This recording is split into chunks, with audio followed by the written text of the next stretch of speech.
How did we get this low? You come over and we start a fight. Never know who's wrong or right. Feel nothing when you go. I know it's not intelligent, drinking for the hell of it, but that's irrelevant now. We should talk about us.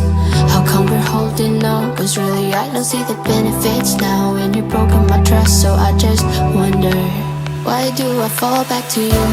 Really nothing I can do about it. Why do I fall back to you?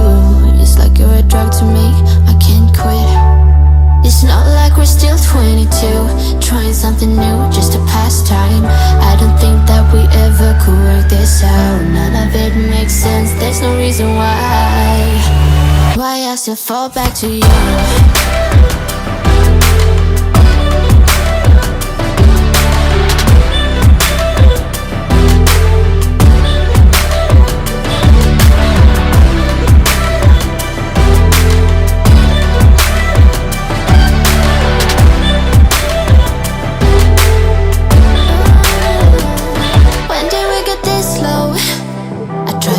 Just to feel something, get my heart beating again. I should probably let you go.